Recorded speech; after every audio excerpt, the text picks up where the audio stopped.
With the expulsion of Congressman George Santos, we are going to see a competitive special election in New York's 3rd Congressional District.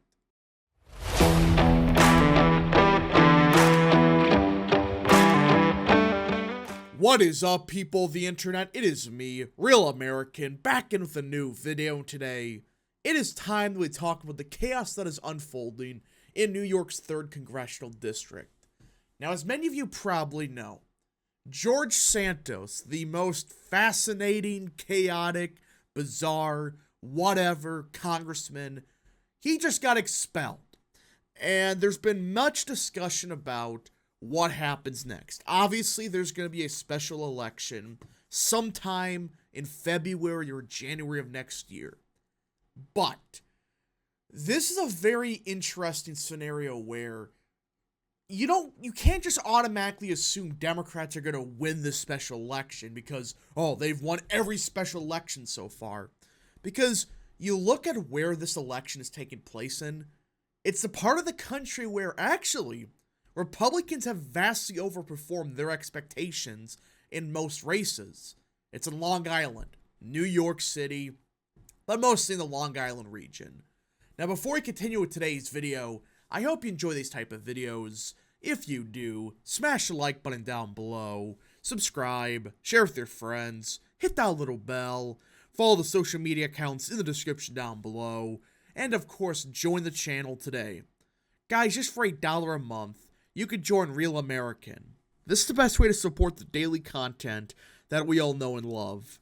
So I hope and recommend you join the channel today. Alright, everybody. Now, let me be clear. I'm not saying Republicans are necessarily favored in this race. But like I said, when you look at where the seat is, it's the part of the country where Republicans, for whatever reason, have overperformed their expectations. Long Island, New York City, again, it's mostly Long Island I'm talking about. For whatever reason, Long Island Republicans know how to win these bizarre off-year elections. I don't know what they do, but look at what they did the past year. Suffolk County, that's been a Democrat county for many years, at the county level at least. Republicans won it by 15. You know, the biggest overperformance of last year's governor's election, even the Senate race, everything, came from Long Island. And that's where this seat is predominantly in. And that's the big question about this.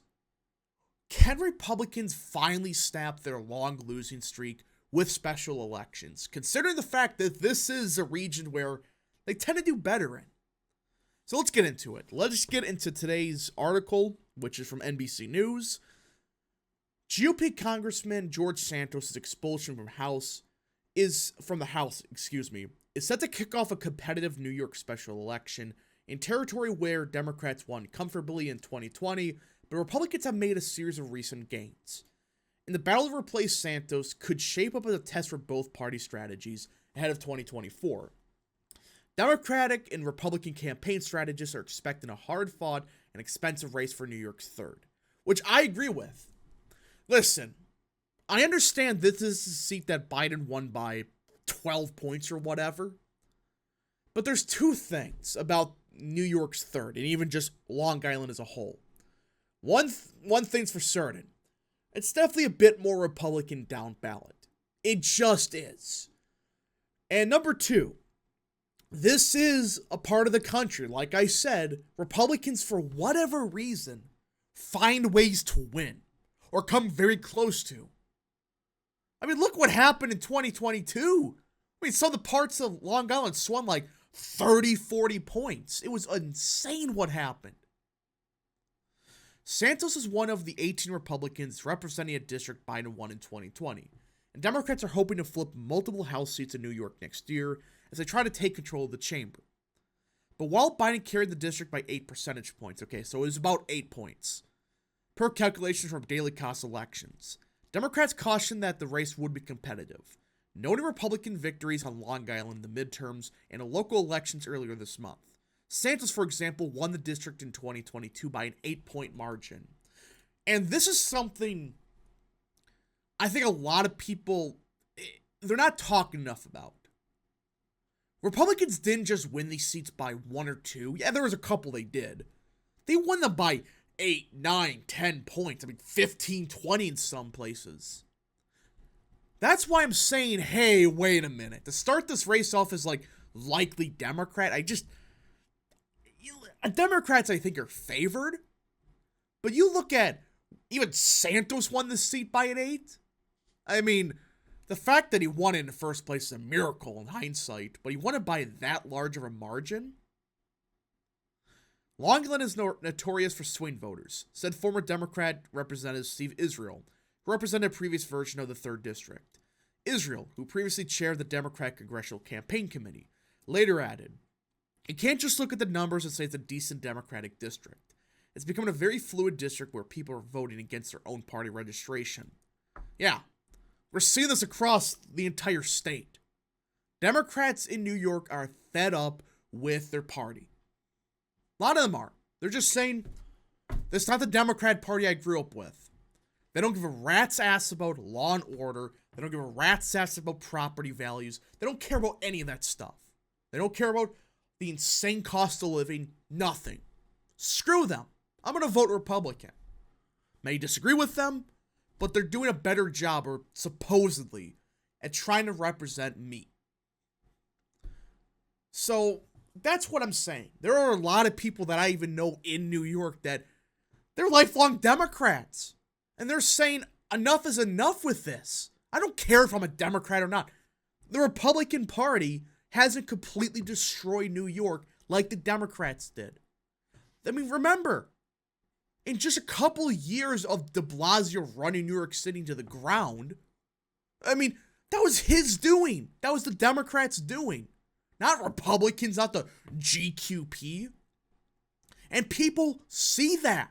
They see, hey, wait a minute.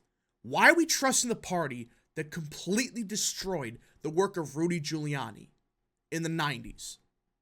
Who was a Republican, mind you. Israel and other strategists in both parties say recent Republican successes on Long Island are due to Nassau County's GOP's robust turnout operation and Republicans' emphasis on issues such as crime and inflation. Democrats have long been suffering losses in New York thanks to their pro-crime and their pro-border, open border policies. National Republican Congressional Committee spokesperson Savannah Vire said in a statement, which, yeah, the Democrats in New York are not the smartest people around. They're far from it. These people, they nearly lost New York last year. What does that tell you about them? They're not smart. They're not good campaigners. I don't know where they find these people from. But it's like, you lost to George Santos by 8 when he had that much in his freaking closet? He had a lot of skeletons in his closet and nobody knew about it? New York State Democrat Party Chairman Jay Jacobs, who also leads the Nassau County GOP, said the district is going to be a lot like the canary in the coal mine for 2024. Jacobs says the Democrats need a moderate candidate who speaks to personal safety and the cost of living. And he said Democrats would focus on trying the GOP candidate to Republicans' extreme agenda. Oh my gosh. It doesn't matter who Republicans run, they're going to do the same thing. If it was Phil Scott, they would call him an extremist. So it's like, I really don't think this works. I mean, polling from 2022 shows that people think both parties are equally extreme or whatever. In fact, there are some polls that indicate it's actually people think Dems are more extreme. So I don't think this messaging works. I just don't. I know they say, oh, well, look at Wisconsin, but it's like, that was a completely different circumstance. Look at 2022. They ran extremism ads against Michael Lawler and other people, and they won fine. And I really don't think running on the GQP is extreme or whatever. I don't think that's going to work. Leveraging the issue of abortion is part of their strategy, which that worked well in New York last time around. One of the most pro-choice states in the country elected several Republicans. What does that tell you about how much abortion really matters to people's votes when you really think about it? Especially in New York, where Everybody knows the laws are not changing. The issue has propelled Democratic victories in last year's midterms and other elections earlier this year, which I have disputed, but whatever. But Jacobs said Democrats' efforts would be broader than that, citing other top concerns for Long Island voters like protecting Social Security and Medicare. Santos himself could also be a factor in the race, even out of Congress. Santos dominated headlines for months before lawmakers from both parties voted to Friday to oust him, following a damning ethics committee report that found him appearing to break multiple federal laws in his 2022 campaign. And that's one thing that, I'm not a fan of how they expelled Santos. Again, if he got convicted, I would have expelled him. But I wouldn't have done it before even a trial happened. All because the ethics committee finds it. They find some damning stuff. Well, let there be a trial first, and then convict him. But this makes me really think that I don't think Santos, I know you got the scandal stuff, which usually when you have an incumbent that is scandal plagued and resigned or expelled or whatever, and has a special election for a seat, the incumbent party usually gets crushed. But this is a very unique circumstance where it was New York Republicans leading the charge on expelling Santos. I'm not saying it's going to nullify everything, but I think they separated themselves from Santos even just a little bit. I don't think people are tying Santos to every Republican in Long Island, because they're the ones that push for Santos to be expelled. That's what I'm saying.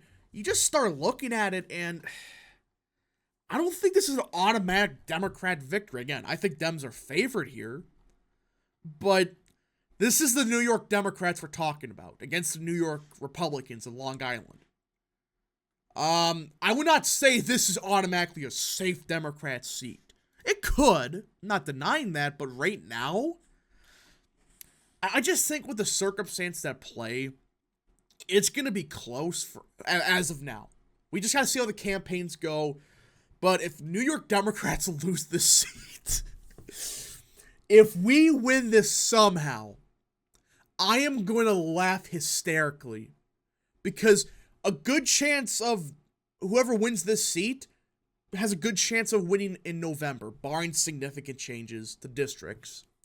But anyways, folks, thank you so much for watching. If you did enjoy this video, smash the like button down below, subscribe, share with your friends, hit that little bell, follow the social media accounts in the description down below, and of course, join the channel today. Thank you so much. Godspeed to all of you.